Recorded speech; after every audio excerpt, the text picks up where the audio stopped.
Visualizando, Guilherme? Isso. Vamos, então, fazer a leitura. O Newton vai fazer a nossa prece. Ante a mediunidade.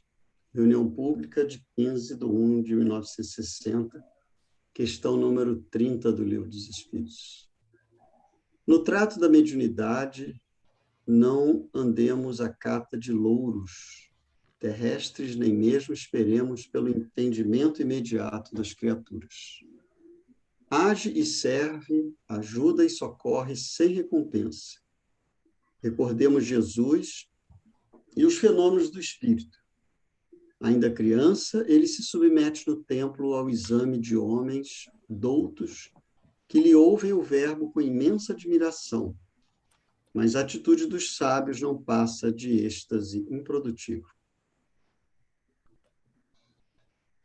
João Batista, o amigo eleito para organizar-lhe os caminhos, depois de vê-lo nimbado de luz em plena consagração messiânica, ante as vozes diretas do plano superior, envia mensageiros para lhe verificarem a idoneidade. Dos nazarenos que lhe desfrutam a convivência,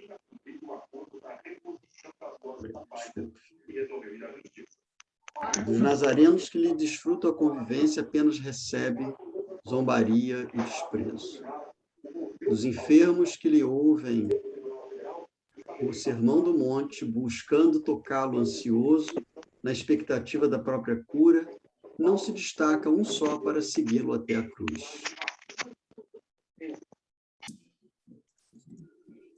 Dos 70 discípulos designados para mistérios santificantes, não há lembrança de qualquer deles na lealdade maior. Os seguidores que comeram os pães multiplicados, ninguém surge perguntando pelo burilamento da alma. Dos numerosos doentes por ele reerguidos, a bênção da saúde, nenhum aparece nos instantes amargos para testemunhar-lhe agradecimento. Nicodemos, que podia assimilar-lhe os princípios, procura-lhe a palavra na sombra noturna, sem coragem de liberar-se dos preconceitos. Dos admiradores que o saúdam em regozijo na entrada triunfal em Jerusalém, não emerge uma voz para defendê-lo das falsas acusações perante a justiça. Judas, que lhe conhece a intimidade, não hesita em comprometer-lhe a obra diante dos interesses inferiores. Somente aqueles que modificaram as próprias vidas foram capazes de refleti-lo na glória do apostolado. Pedro, fraco, fez-se forte na fé e, esquecendo a si mesmo, busca servi-lo até a morte. Maria de Magdala, tresmalhada na obsessão, recupera o próprio equilíbrio e, apagando-se na humildade, converte-se em mensageira de esperança e ressurreição. Joana de Cusa, amolecida no conforto doméstico, ouvida as conveniências humanas e acompanha-lhe os passos sem vacilar no martírio. Paulo de Tarso, perseguidor, aceita-lhe a palavra amorosa e estende-lhe a boa nova em suprema renúncia. Não detenhas assim qualquer ilusão à frente dos fenômenos medianímicos. Encontrarás sempre e por toda parte muitas pessoas beneficiadas e crentes como testemunhas convencidas e deslumbradas diante deles, mas apenas aquelas que transfiguram a si mesmas, aperfeiçoando-se em bases de sacrifício pela felicidade dos outros, conseguem aproveitá-los no serviço constante em louvor do bem.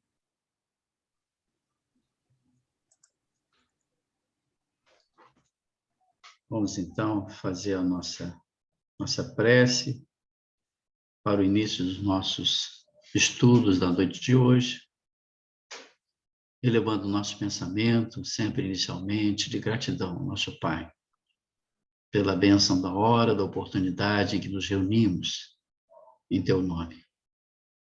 Para que possamos, assim, cada vez mais expandir nossos conhecimentos para que se transforme em atitudes na vida cotidiana de nossas relações, mas que reflita diretamente em nosso comportamento perante a sociedade, onde todos nós estamos incursos, na sociedade encarnada, mas também aquela que comunga conosco no plano espiritual. Auxilia-nos, Senhor, envolvendo na tua bênção, na tua paz, para que possamos assim preservarmos das influências, sabendo que todos nós estaremos sendo permanentemente convidados ao desequilíbrio, à desarmonia, mas que requer de cada um de nós o teste, a experiência. Rogamos em favor do nosso querido Alexandre, que vai fazer o estudo da noite de hoje, envolvendo nas bênçãos para que ele possa ser intérprete das mensagens que o nosso querido mentor André Luiz nos traz nessa obra que nos esclarece a respeito da vida maior. Fica conosco, Senhor, envolvendo-nos hoje e sempre. Que assim seja. Que assim seja. Que seja. Boa noite, pessoal. Boa noite. Boa noite. Boa noite. Friozinho, Boa noite a todos. exceto pela Bia, né, que está num lugar diferente, passando aí 40 graus, o resto todo mundo no friozinho agora, né? No aconchego do Boa lar. noite. Vai ser bom. Boa vai ser noite. uma noite boa. Só que a noite promete esquentar. Eu acho que não vai ficar esse frio, não, porque a página já deu uma dica, né? Hoje a gente vai Caramba, estar... Alexandre. Oi, Olivia. Nossa, que página! Que página, É, né? que eles Então, são, já que deu a eles dica, são? Olivia. Meu Deus do céu! E no finalzinho, que as pessoas que estão lá presentes, né, sentiram, foi o que eu senti também, poxa, um cascudinho de leve, né, na gente. Pois é. E assim, essa página surgiu durante o estudo mesmo, né? E eu não costumo sugerir página, eu sempre deixo por conta, né, dos amigos espirituais, mas esse eu achei tão interessante que eu falei assim, eu quero abrir com essa página, e já para dar o tom do estudo de hoje, porque vai ser nesse tom, Olivia, assim, o pessoal, né? Agora, André Luiz, nesse capítulo, eu vou dizer que nesse capítulo ainda é uma leve introdução, mas ele já começa a dar uns cascudinhos. O capítulo que vem, que aí vai ser o Fernando, e eu já estou fazendo propaganda aqui para o Fernando, esse sim vai ser mais duro, esse vai ser mais complicado. Mas já nesse ele já começa, ele faz uma pequena introdução ao tema, ele vai falar diretamente aos médiuns, né? A gente vai ver, ele vai falar diretamente aos médiuns, mas ele começa uma leve introdução. No final do capítulo, ele dá um cascudo um pouquinho mais forte. E aí, semana que vem, aí é que o negócio realmente vai ficar um pouquinho mais feio. Então, eu não sei se quem leu, se vocês, ou quem leu já há algum tempo, se recorda desse capítulo, capítulo 5, ouvindo instruções. Alguém que esteja aqui leu o capítulo, quer comentar mais ou menos do assunto, do que trata esse capítulo? Alguém falou? Não, foi a Shirley que abriu o microfone. Você leu, Olivia? Está fechado o microfone. Desculpa. É logo com o nome dele, Telésforo. Telésforo, né? Telésforo. Eu digo, meu Deus, o que é isso, Telésforo? Telefone, comunicação? Aí você tem um dicionário? Não. Eu pensei a mesma coisa coisa, que eu vi, que é o engraçado, nome né? dele, Telésforo. É o nome dele. Eu pensei a mesma coisa. André Luiz, ele é bem criativo, porque a gente sabe que alguns nomes podem ser verdadeiros, né? Mas alguns nomes ele também oculta, ele coloca outros nomes, né? Ele não coloca o nome da personagem mesmo, né? Mas Telésforo, depois eu fiz uma pesquisa rápida, sabe que foi um dos papas da Igreja Católica, o 8º Papa da Igreja Católica. É engraçado, né? Esse nome, Telésforo. Mas, de qualquer forma, existe uma sintonia, né? Porque ele é trabalhador do Ministério da Comunicação e é telésforo, né? Então tem sinto uma sinergia aí. Mas você lembra do que trata, mais ou menos, Olívia? Lembro, sim. Lembra? Ele vai pegando pesado logo no início, né? Falando dos assassínios, falando dos homicídios, das tragédias conjugais. Olha só, eu achei isso muito importante. E falando das moléstias desconhecidas, que fez me lembrar a Covid agora, que é totalmente desconhecida para nós, que nós não sabemos como acontece. Pelo menos é o que eu sinto, porque a gente vê desculpa eu falar sobre a Tarcísio Meira e a esposa dele, né? Tomaram a vacina. Eu tenho minha neta que tomou a vacina também e pegou Covid pós. Então, é muito estranho, quer dizer, realmente são doenças desconhecidas. A loucura, ele já vem logo chamando a nossa atenção, que é para a gente ficar espertos mesmo com as condições de vida que estamos levando. Mas nesse capítulo 5, ele fala para quem? Quem é o público desse capítulo 5? Se alguém quiser falar, pode falar também, né? Não só a Olívia, não. Espíritos encarnados que estão na reunião. Tem também, verdade. Sim. Tem espíritos encarnados. São eles. Para os trabalhadores. Para os trabalhadores. Trabalhadores. Que tipo de trabalhador? Aqueles que faliram. Os falidos. E não é à toa que ele é do Ministério da Comunicação, né? Ele que está dando essa palestra, né? Isso. Ele fala justamente para esses trabalhadores que faliram nesse intercâmbio, né? Eu vou trazer um parágrafo que fala isso, nesse intercâmbio, os trabalhadores que trabalham nesse intercâmbio. E ele fala tanto para esses que já desencarnaram, que faliram, e ele também fala para aqueles que têm a vontade, né, de trabalhar nessa área, ou têm a necessidade de trabalhar nessa área. Não é isso? Então, essa palestra vai ser uma palestra longa, e que talvez André Luiz aqui, para mostrar a importância, né, de dar mais ênfase a cada assunto, ele separou em 2 capítulos.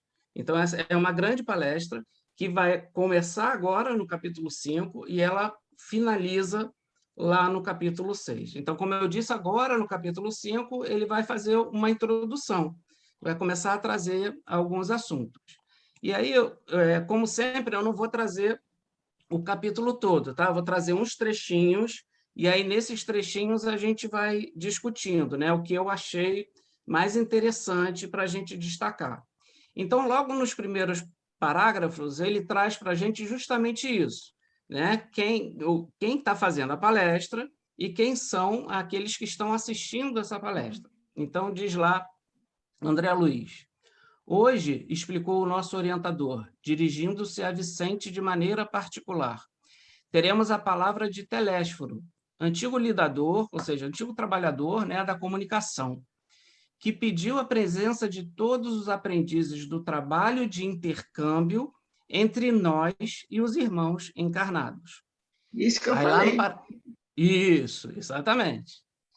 E aí, lá no parágrafo 7, agora disse com autoridade, sem excitação. É interessante, né? Com autoridade, mas sem excitação, né? Esse equilíbrio das almas que já estão num estágio mais avançado de ter esse equilíbrio de falar com autoridade, mas sem elevar a voz, sem precisar, né? Ele coloca aqui, sem excitação. Conversaremos sobre as necessidades da representação de nossa colônia nos trabalhos terrestres. Aqui, então, ali naquela assembleia, naquela palestra, se encontram companheiros fracassados nas intenções mais nobres e irmãos outros desejosos de colaborar nas tarefas que condizem com as nossas responsabilidades atuais. Referimos-nos às laboriosas atividades da comunicação no plano carnal. Então, vê que ele está falando exatamente da mediunidade, né? Isso. Vemos nesta reunião grande parte dos cooperadores de nosso lar que faliram nas missões da mediunidade e da doutrinação. Aí ele já começa a expandir. Então, ele não está falando somente para aqueles que trabalham na mediunidade, mas também como doutrinadores, bem como outros muitos colegas que se preparam para provas dessa natureza nos círculos da crosta. Então, olha que interessante, o que me chamou a atenção logo nesses primeiros parágrafos, onde ele explica o que é aquela reunião, o cuidado que a espiritualidade está tendo com aqueles que trabalham com essa faculdade de intercâmbio. Então, olha o cuidado que Telésforo vai lá, né, para falar a eles, vai chamar a atenção, né, isso mais à frente, eu não vou poder entrar no próximo capítulo, mas vai chamar a atenção sobre uma série de questões. Será que esse cuidado que a gente percebe aí, que tem trabalhadores que vão reencarnar, né, o que dá a entender, trabalhadores que vão reencarnar para trabalhar, né, nesse intercâmbio. Será que esse cuidado, eu fiquei me perguntando, acontece somente antes da encarnação? O que será que vai acontecer, então, com esses trabalhadores depois que encarnarem? Será que eles vão ter o mesmo apoio da espiritualidade? O que vocês acham? Pode falar qualquer pessoa. Com certeza, somos sempre assistidos. Somos sempre, todos nós, né, Maria de Jesus, independente se somos médiuns ou não, somos sempre assistidos. Mas será que os médiuns, eles têm, uma vez trabalhando na mediunidade corretamente, eles têm algum tipo de assistência, não sei se eu vou usar a melhor palavra, mas uma assistência diferenciada? O que vocês acham? Vai depender de muita coisa. De que coisa? Que coisa? Ô, Alexandre. Oi, fala, Marco. Vamos lá. Vou falar do livro Paulo Estevão, né? Vai lá. Quando Paulo ele resolve e aceita seguir o Cristo, Estevão, né, fica mais próximo dele. Mais à frente, o próprio Cristo fica, né, tão próximo quanto. Então, quer dizer, ele está sendo assistido.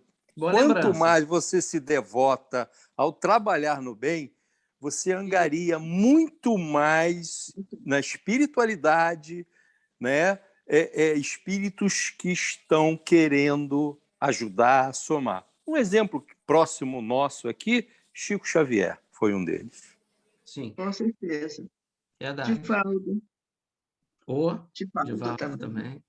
Pois é, e aí eu fui buscar para ver se a gente tinha isso, o Marco lembrou bem, né, de Paulo Estevão, né, como o Estevão depois fica ao lado dele, inclusive nas palestras, né, amigo? É colocado isso no livro, né, quando ele vai fazer as palestras, que Estevão tá junto. E aí, numa outra obra de André Luiz, em Obreiros da Vida Eterna, a gente tem uma passagem interessante que é sempre muito comentada. A gente, quando está fazendo algum estudo, é uma passagem bem conhecida, que é o desencarne de Dimas.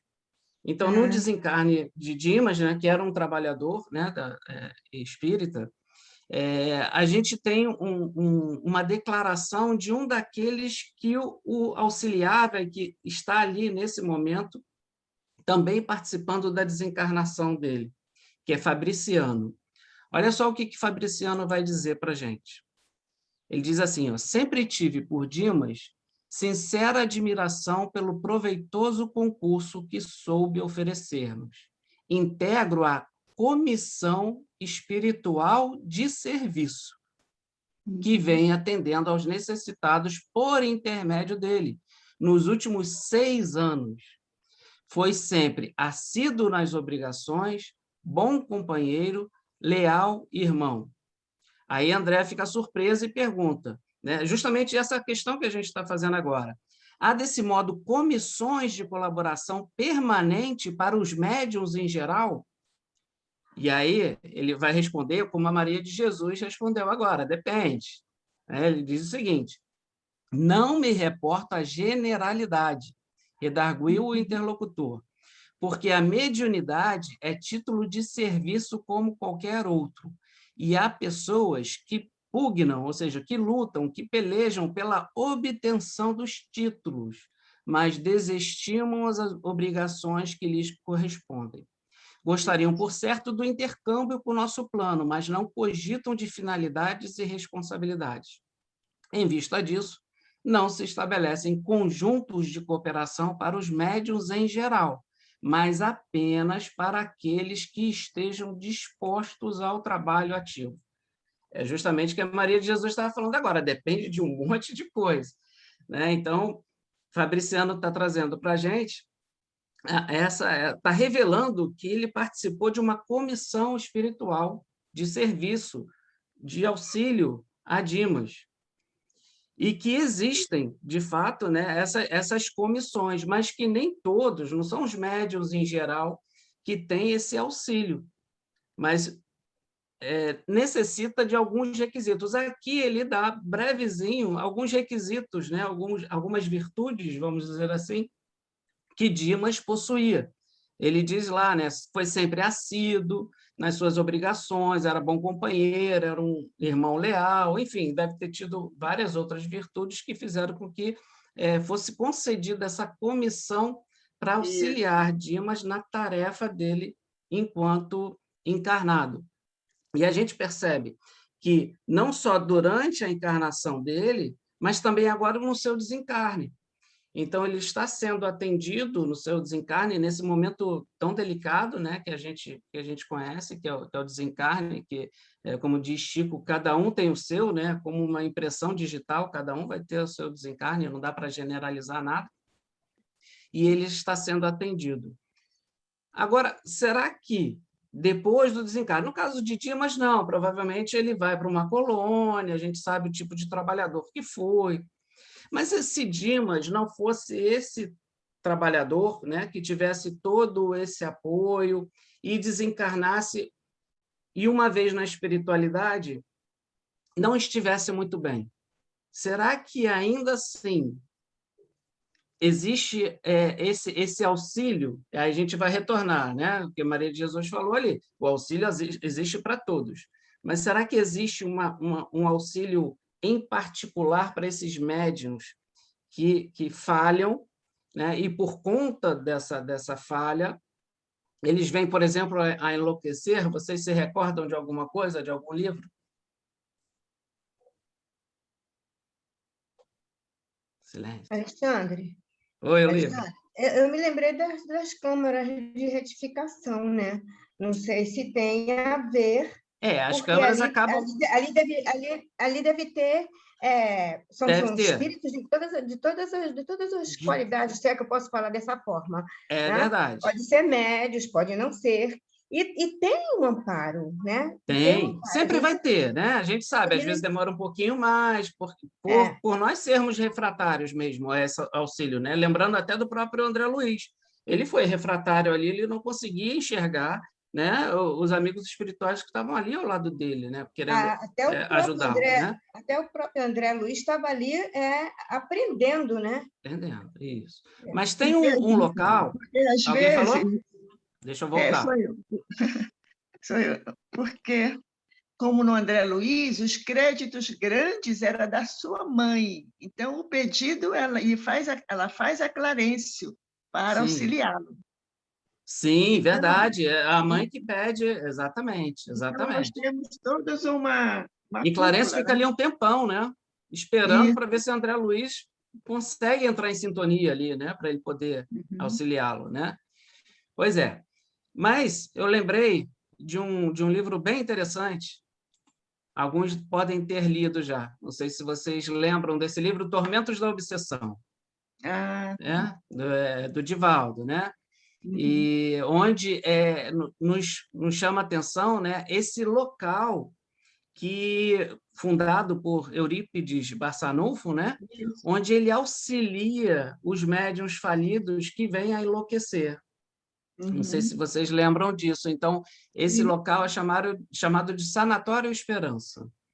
Logo no início do livro, ele apresenta esse local, né? E aí, no iniciozinho, ele diz por que resolveu, então, fundar esse local, né? Ele teve essa autorização para fundar esse local.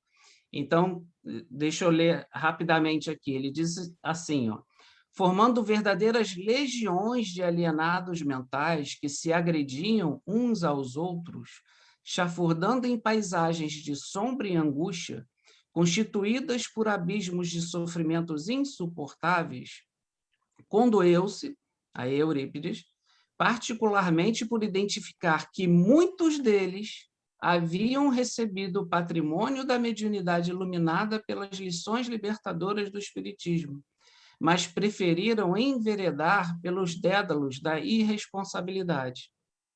O missionário compadecido buscou o apoio dos benfeitores de mais alto para que conduzissem a Jesus uma proposta sua, caracterizada pelo interesse de edificação de um nosocômio espiritual, especializado em loucura, para aqueles que desequilíbrio apresentassem após a morte do corpo físico, e que também serviria, olha aí que interessante, de escola viva, como igualmente de laboratório para a preparação das suas encarnações futuras, em estado menos doloroso e com possibilidades mais seguras de recuperação. Então, olha que interessante, né? Então, Eurípides funda, né, o Sanatório Esperança para recolher, né? E aí o livro é interessante porque vai trazendo os depoimentos daqueles que lá estão. Para quem não leu, e aí vale até para mim, porque eu já folhei vários capítulos, mas nunca li na íntegra, né? Então, eu comentei até com o Nilton essa semana, eu nunca consegui ler o livro na íntegra, mas eu já li vários capítulos em separado, né? E tem muitos capítulos interessantes nesse aspecto que mostram por que esses médiuns faliram, o que aconteceu. Então, é um livro que todos que trabalham na mediunidade deveriam, de fato, ler, né? E aí eu me coloco junto aí nesse capítulo, porque a gente precisa ler para entender e começar a perceber quais são as grandes falhas, porque às vezes elas são muito sutis. A gente tem, por mania, até para facilitar, sempre falar a respeito do orgulho, do egoísmo. Mas o orgulho e o egoísmo têm vários filhotes. E quando a gente não discute a respeito desses filhotes, né, não tenta extrair quais são, né, as grandes pedras no caminho da mediunidade, a gente não identifica essas pedras. E aí é mais fácil, não conhecendo-as, é mais fácil a gente cair. Então, é interessante esse livro porque ele vai dando essas dicas, né? Mas aí eu fiquei pensando o seguinte, né? Ele disse aqui que a mediunidade é um serviço como qualquer outro. Ele falou um pouco antes agora, a gente leu isso, a mediunidade é um serviço como qualquer outro. Por que os médiuns têm todo esse cuidado? Os médiuns são seres especiais, são missionários. Por que tem todo esse cuidado da espiritualidade antes de encarnar, durante a encarnação e mesmo depois da encarnação? A espiritualidade tem esse cuidado com os médiuns. O que vocês acham? Alexandre, posso fazer um comentário, querido? Pode, Guilherme, por favor. Quando você estava perguntando desde o início, eu fiquei pensando que não é muito diferente como a espiritualidade trata a gente em relação a esse talento, né? Porque a mediunidade é um talento, a riqueza também é um talento, né? Eu acho que não é muito diferente do que uma empresa trata um funcionário quando ela investe na educação dele, né? Paga, às vezes, um curso, né? Gostei da metáfora. Ele tem a empresa tem uma expectativa, né? Porque se ele estiver produzindo melhor, eles vão conseguir ajudar. Daí a razão pelo que, quanto melhor a gente se dedica ao trabalho, no caso aí da mediunidade ou outro setor que a gente se interessa, nós vamos acorrer à assistência, a gente vai angariar a assistência dos benfeitores na nossa vida pessoal particular. Sim, gostei dessa metáfora, interessante, né? A empresa percebendo que existe um potencial ali, falou assim, vamos trabalhar esse potencial. Legal. Tem mais alguém? Alexandre, Oi, fala, Nilton. então, eu estava lembrando aí que na nossa reflexão, né, no capítulo 3º, né, a gente lembra que Tobias, que apresentando para André Luiz, né, lá na instância lá de comunicação, né, ele fala que ali são preparadas pessoas que se transformam em Centenas. cartas transformam em vivas cartas do vivas. Evangelho, né, Exato. para reencarnar na Terra. A proposta é preparar esses mensageiros como cartas vivas, médios e doutrinadores, né? Então, quer dizer, acho que o investimento, como o Guilherme lembrou, né? Então, as pessoas que se candidatam, que estão lá, que se dispõem a trabalhar, e é investido neles, preparando eles com cursos, né? Com instruções, com esclarecimentos, para eles se dotarem dessa capacidade, como essa antena viva, né? Essa antena, né? O investimento é muito alto nesse sentido, e é uma expectativa muito grande para que dê retorno, para que o evangelho se implante na Terra, né? Porque essa é a proposta, né? Então, acho Sim. que peguei lá o gancho Legal. do estudo que eu fiz, que realmente esclarece muito sobre isso, né? Boa lembrança, boa lembrança. Mais alguém? Alexandre? Oi, Cristina. Oi. No livro Caminho, Verdade e Vida, na lição número 10, Mediunidade, quando ele fala do Pentecostes, eu vou ler só um pedacinho. Desde esse dia, as claridades do Pentecostes jorraram sobre o mundo incessantemente. Até aí os discípulos eram frágeis e indecisos, mas dessa hora em diante quebram as influências do meio, curam os doentes, levantam o espírito, tal. O poder de Jesus se lhes comunicar as energias reduzidas. Estabelecera-se a era da mediunidade, alicerce de todas as realizações do cristianismo através dos séculos.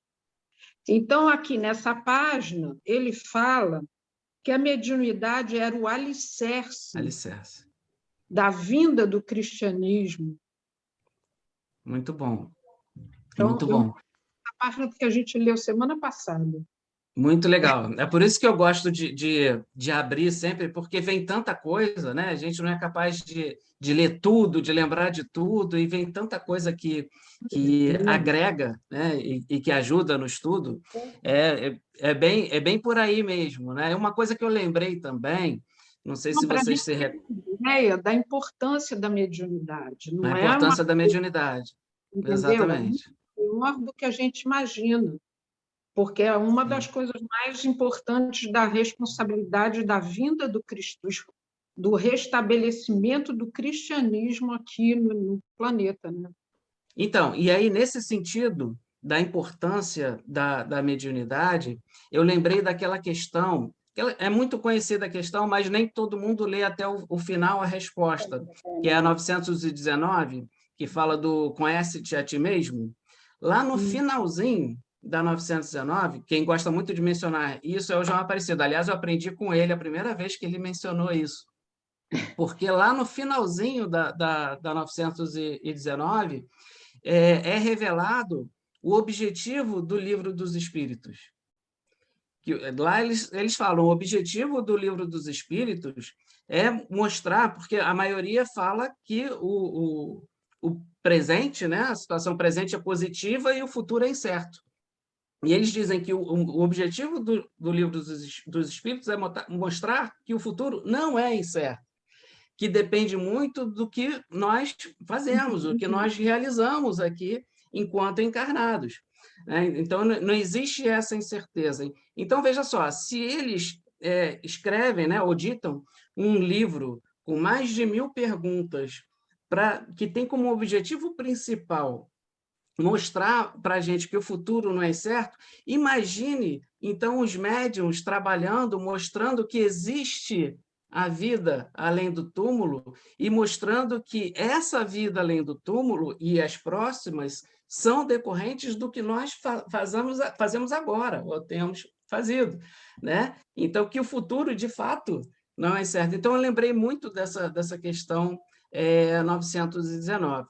E tem também uma outra que é o seguinte, que eu fiquei me questionando, né? Quem são os médiuns, afinal de contas? Será que, por eles terem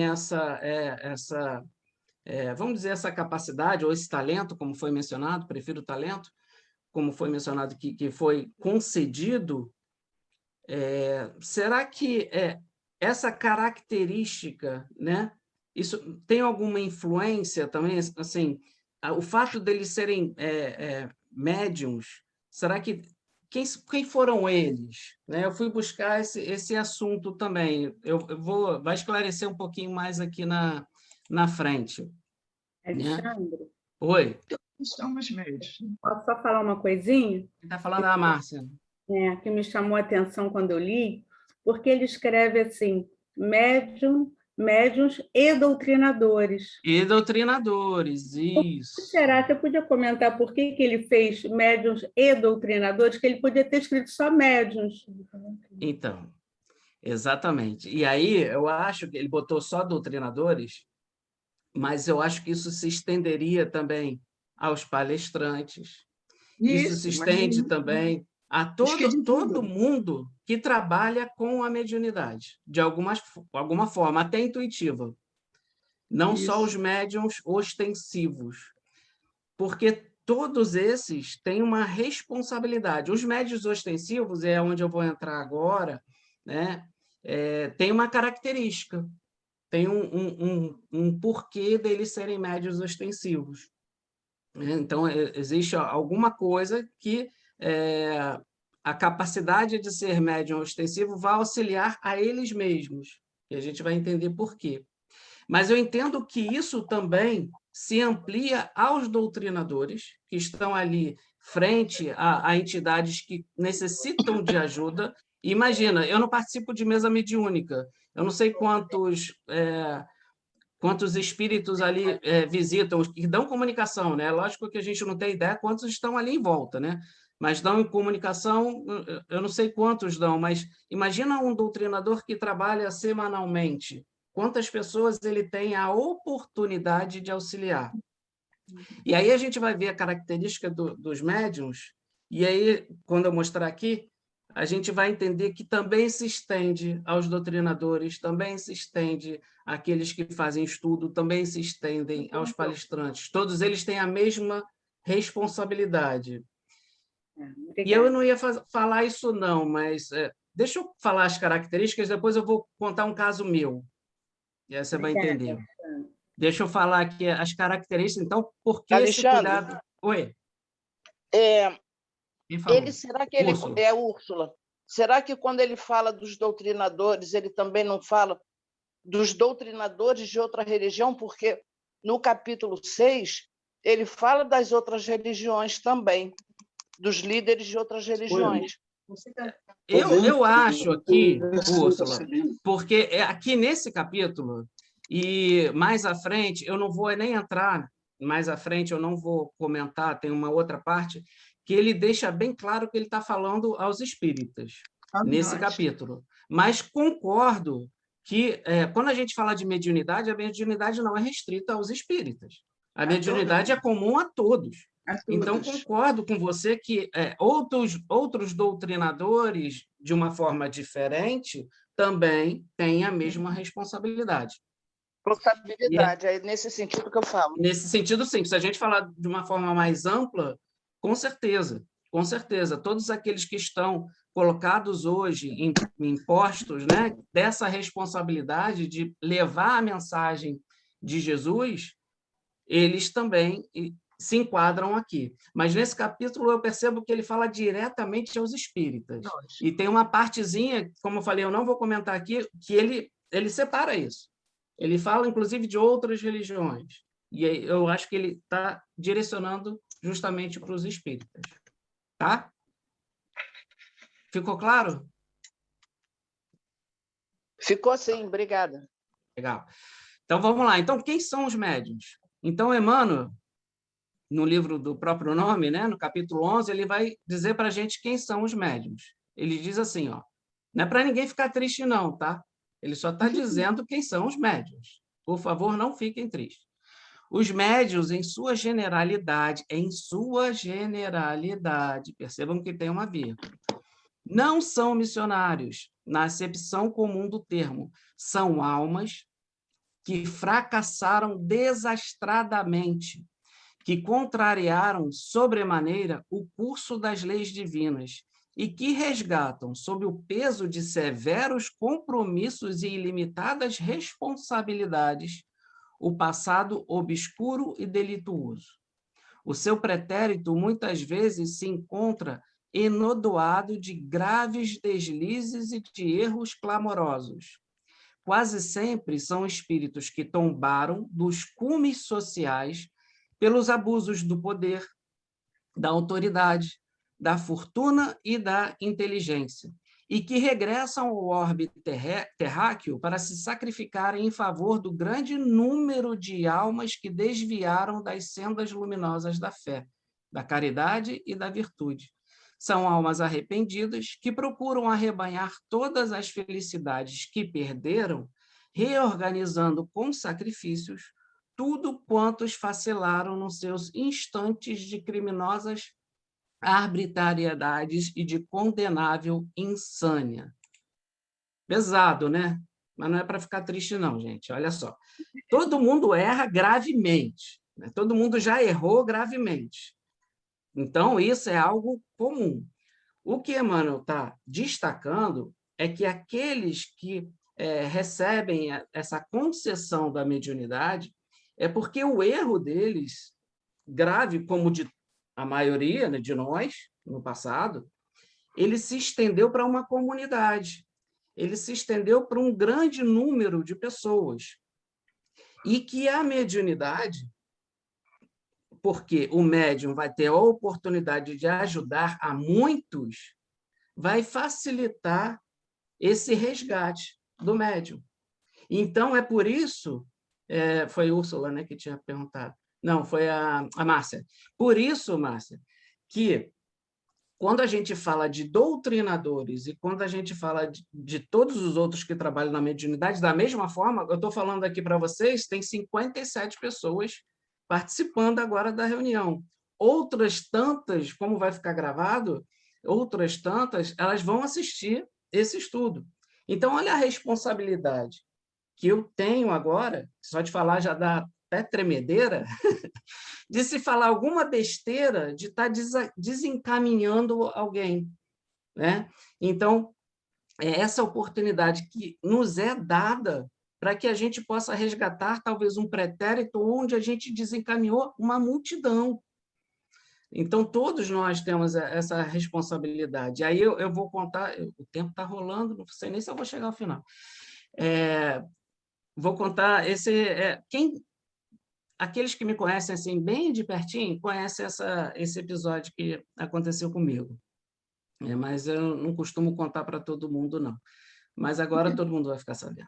Enfim, eu tenho muita a questão com sonhos, né? Sempre foi, minha vida toda, a coisa de sonho, aqueles sonhos que são muito, muito reais, que você acorda sabendo que não foi real, né? Ou que foi real, que aconteceu, não foi um simples sonho. Só um exemplo, por exemplo, eu sonhei com a Sala Sheila exatamente como ela é, e eu não sabia sequer da existência da Sala Sheila, não sabia, nunca soube da existência da Sala Sheila ali embaixo. Quando eu entrei na sala e falei assim, caramba, era isso aqui, aquela mesa virada ao contrário, muito característica, né? Se fosse uma outra sala com uma mesa comum, enfim, esse foi um deles.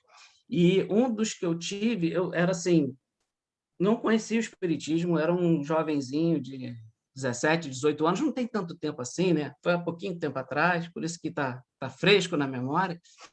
E eu tive um sonho muito estranho, que eu me via percorrendo ruas que pareciam ruas da Europa, mas eu não sei dizer aonde. Mas todo aquele calçamento de pedra, os prédios muito antigos, aquelas casinhas, né? Não são prédios, aquelas casinhas muito antigas, e tinha uma multidão atrás de mim.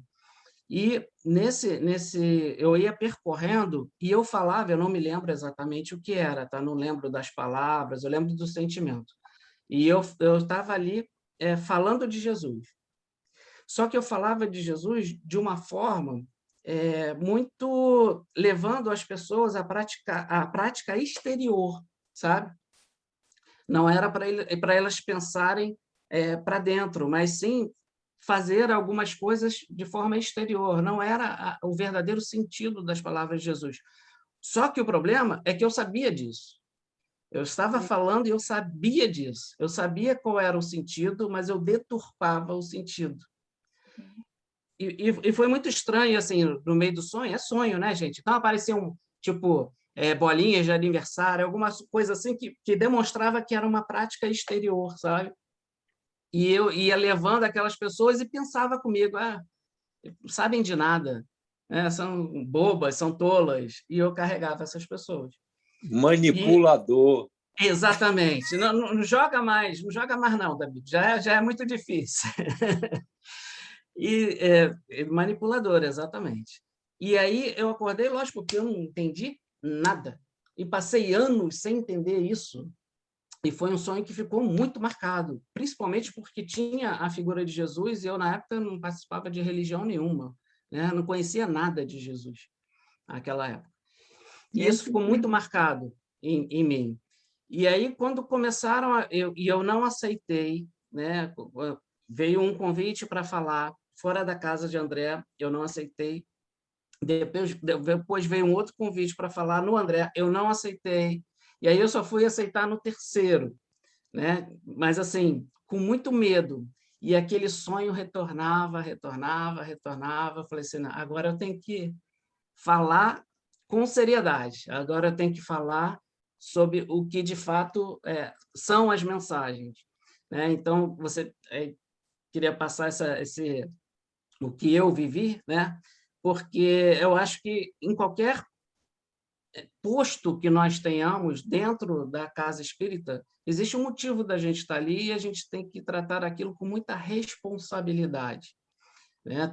Estando naquele posto, você tem que se dedicar àquilo, fazer com o coração, e não só bater um cartão, né? Estou ali, vou bater o cartão. Então, é para você colocar o coração, porque tem um motivo da gente estar ali, né? Então, por isso que eu acredito que não seja, aí apesar dele ter mencionado os médiuns de intercâmbio e os doutrinadores, isso se estende a todos os médiuns, de alguma forma, que trabalham dentro da casa espírita. Mas vamos lá, vamos continuar. Dei uma fugidinha. Quais são as pedras, então, de tropeço dos médiuns? O que vocês acham? Onde a gente tropeça mais? Onde os médiuns tropeçam mais? Não vale orgulho e egoísmo, já falei. Vamos... Na vaidade. Alexandre. A vaidade é mais fácil. Tá bom, vai. O que mais? Alexandre. Na disciplina. Na disciplina, boa. Foi Simone que falou? Sim. Alexandre. A Maria de Jesus falou alguma coisa, eu não escutei. Assiduidade, amar vontade, vai por amar ir. Vontade. Alexandre. Fala, Olívia. Aqui tem uma frase, né, mais abaixo, que está escrita assim: as transições essenciais da existência da Terra encontram a maioria dos homens absolutamente distraídos. Das realidades. Eu lembro dessa eterna, frase. Né? Das realidades eternas. A gente se esquece disso, né? A gente se distrai, né? O mundo distrai a gente, né? Quer dizer, o mundo não, o mundo tem né? O mundo é o mundo, mas a gente se distrai com o mundo, né? E somos nós próprios, né? São nós próprios, Porque a gente já tem algumas tendências, né, Olívia? A gente já gosta de algumas coisas, então é mais fácil a gente caminhar para essas coisas do que caminhar para aquilo que a gente ainda tem dificuldade, onde a gente não quer. Você disse para a gente não ficar triste, mas eu fiquei. Nossa, doeu. Está doendo até Fica agora. não, Olívia, porque essa está sendo dada uma oportunidade enorme. É lógico, todos nós já falimos muito em vários campos. Se a gente ficar apegado àquilo que aconteceu, a gente se já estamos aqui, tenha certeza que esse arrependimento já aconteceu. E esse arrependimento já nos dá a oportunidade de melhorarmos. É isso que está acontecendo. O que a gente não pode deixar acontecer é falhar agora que a gente já conhece, né? Agora, o que já foi, não precisa se chicotear por isso, não, já foi. né? Sabe aquela história? Levanta, sacode a poeira, dá a volta por cima, é isso aí. É levantar e tocar para frente, né? Por isso que eles não permitem nem que a gente tenha conhecimento das nossas vidas passadas, porque se tivesse, a gente não andava, a gente não dava um passo, né? Porque a gente fez muita bobagem mesmo. O importante é daqui para frente. Consolo. Obrigada pelo consolo. Mas é o que eu falo para mim todo dia, Olivia. Não se preocupe. Mas vocês comentaram um pouco do tropeço dos médiuns, eu só vou adiantar agora, senão a gente não vai conseguir fechar, porque ainda tem uma parte bem importante. Lá no livro No Consolador, Emmanuel diz assim, é perguntado para ele, na questão 410, onde está o maior escolho do apostolado mediúnico, ou seja, qual é o maior obstáculo, o maior perigo? Eu estava fazendo esse estudo, quando cheguei nesse slide, eu quis botar aqui o asterisco, né, dizendo que é obstáculo e tal, porque quando eu estava aqui, o meu filho Gabriel, de vez em quando ele vem, eu estou fazendo estudo, ele vem, e aí, está fazendo o quê? Aí eu falei, estou estudando aqui o escolho dos médios. Aí, os médios escolhem o quê? Eu não vou botar aqui o que significa escolho dos médios, né? Ou seja, as maiores pedras. Eu falei ainda para ele, olha, ele vai fazer Enem esse ano, coloca essa palavra no Enem, que aí você já consegue metade, né, da redação, metade da nota já foi. Se usar ainda mormente, outras palavras assim, ponto, aí é 10, né? Então, aproveita a doutrina para você escolher essas palavras boas.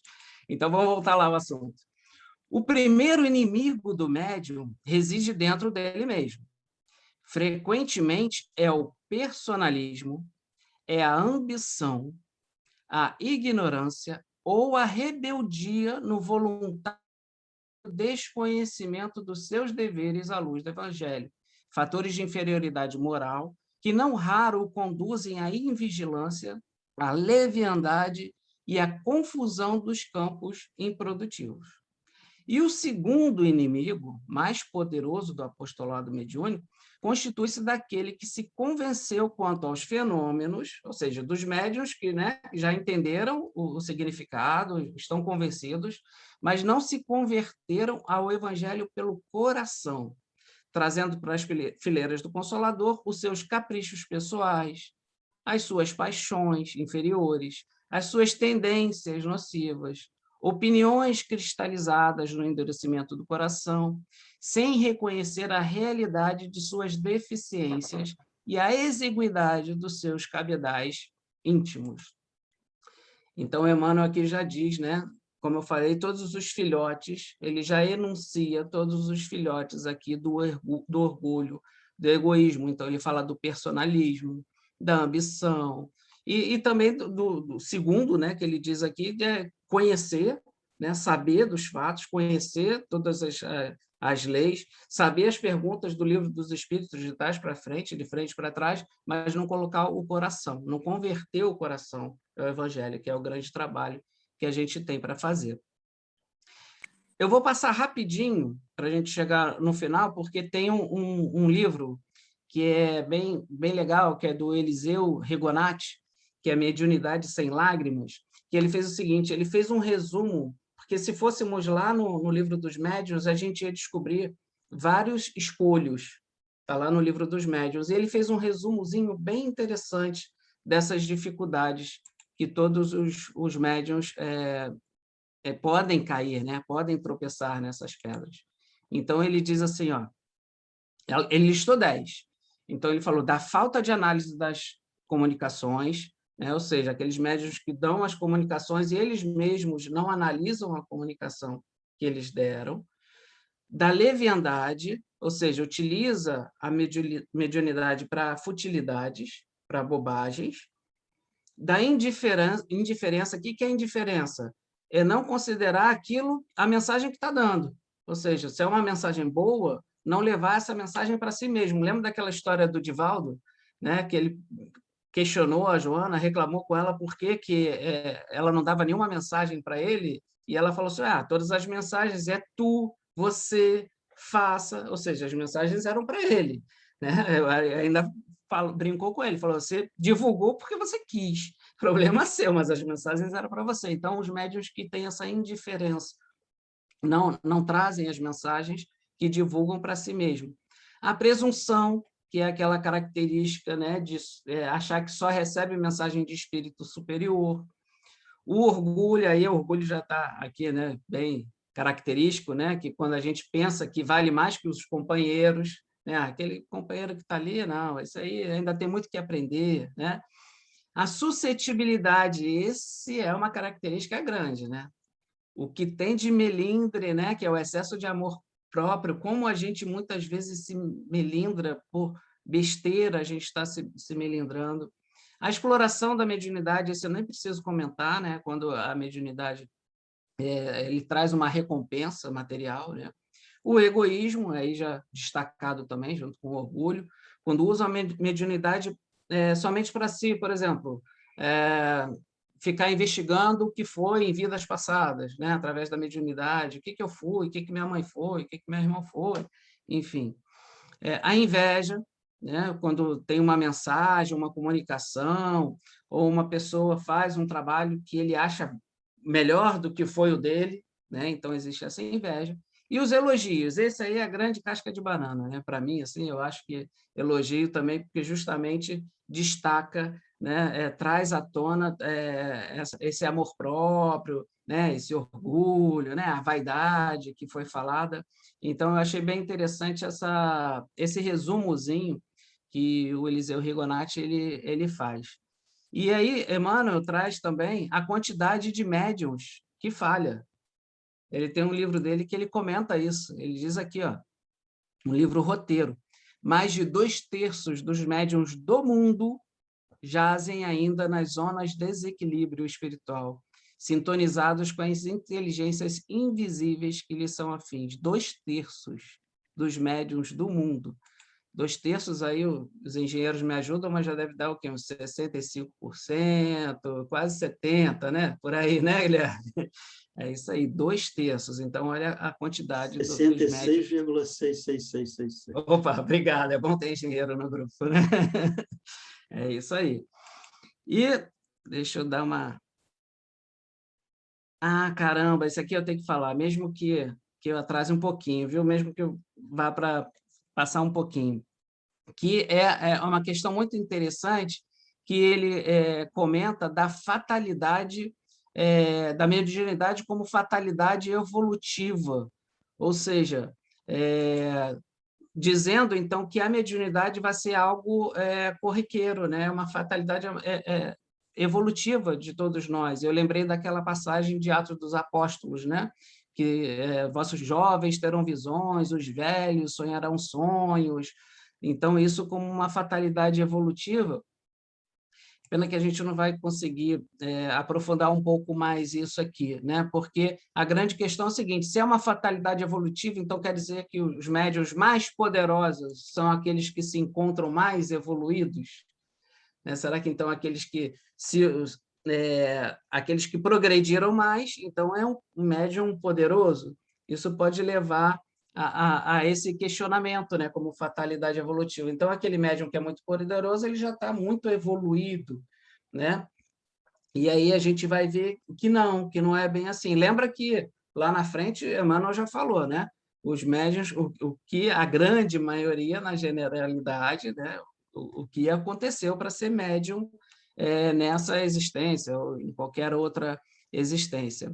E Kardec fala um pouco disso, né, dessa junção. Ele explica como se dá a mediunidade, aliás, é o espírito de Lamennais que vai explicar isso, que ele explica como se dá a mediunidade através do perispírito.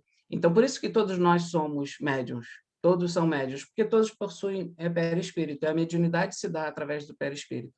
Então, quanto mais o espírito ele se desenvolve, de fato, o perispírito dele se desenvolve, evolui, e aí ele tem uma capacidade maior, sim, de mediunidade. Mas essa mediunidade é a mediunidade dos santos, que a gente conhece. Então, quantos que hoje são tidos como santos, né, pela Igreja Católica, possuíam mediunidade e, de fato, são almas que já evoluíram. Mas a grande maioria, aí eu posso falar na generalidade, não tem essa mediunidade. A mediunidade é concedida, né? Ela é dada, e é por isso que ela não pode ser mercantilizada. porque não é um atributo que nós não, eu trabalhei nisso aqui. Ela é concedida, e tem várias passagens em vários livros que mostram isso. Deixa eu adiantar lá na frente para mostrar para vocês, para a gente não atrasar muito.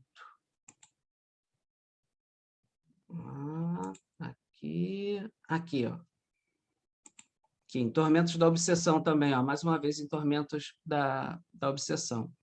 Sem dúvida, sendo a mediunidade uma faculdade inerente ao espírito, que a deve dignificar mediante seu correto exercício, todos os seres humanos, de alguma forma, são portadores. Então, isso que eu acabei de comentar.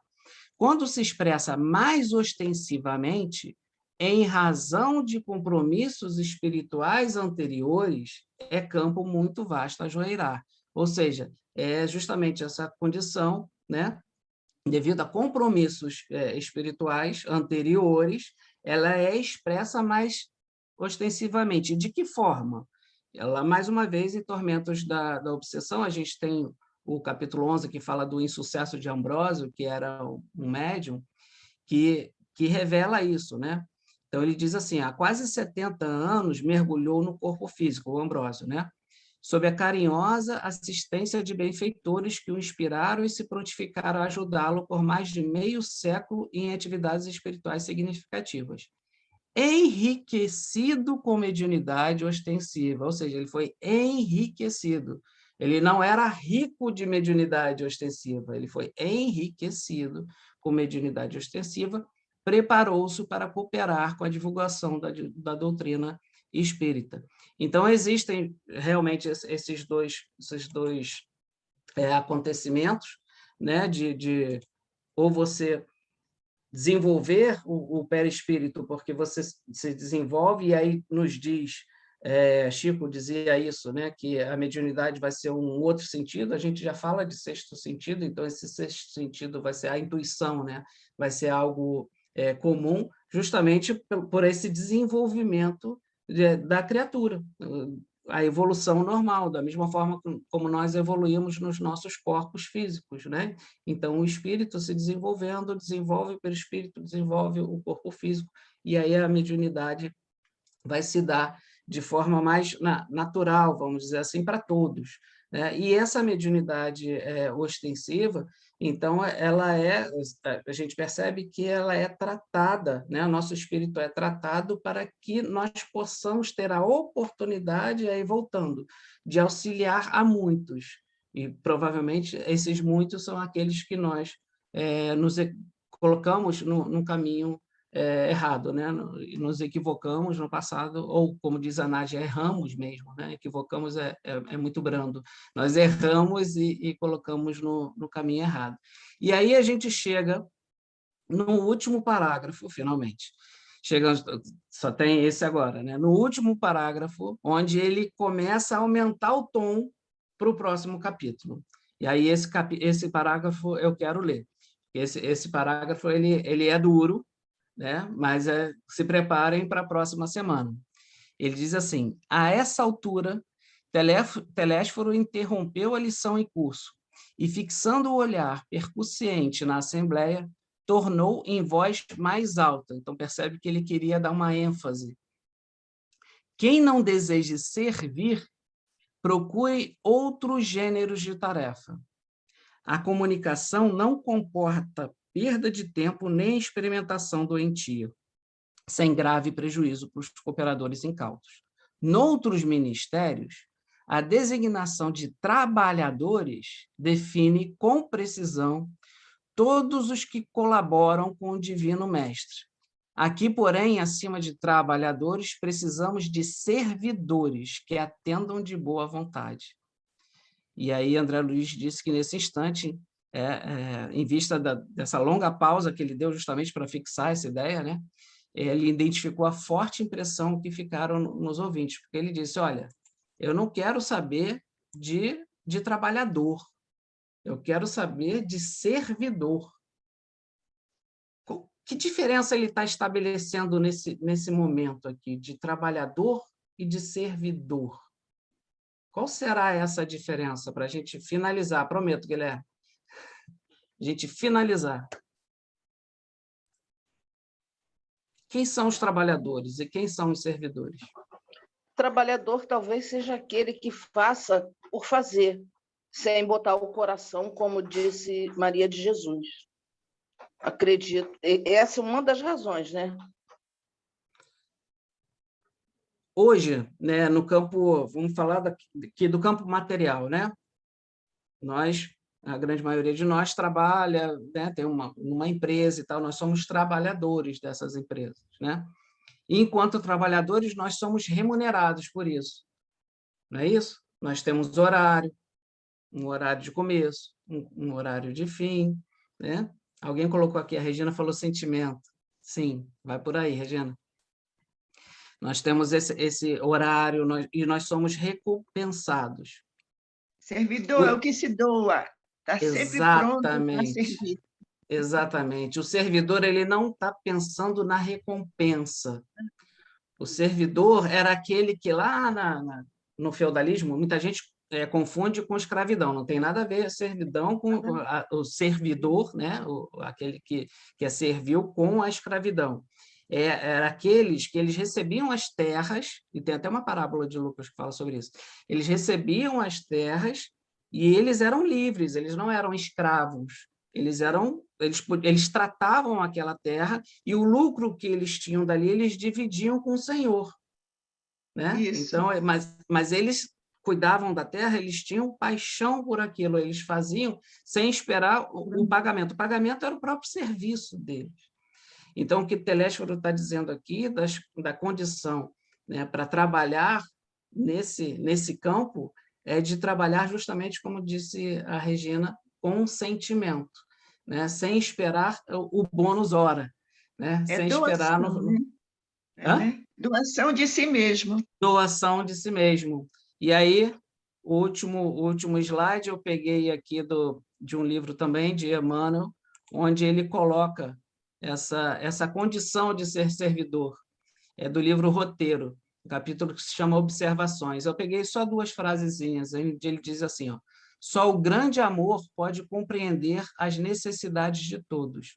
Só a grande e boa vontade pode trabalhar e aprender incessantemente para servir, sem distinção. Antes de nos mediunizarmos, amemos e eduquemo-nos. Somente assim receberemos das ordens de mais alto o verdadeiro poder de ajudar.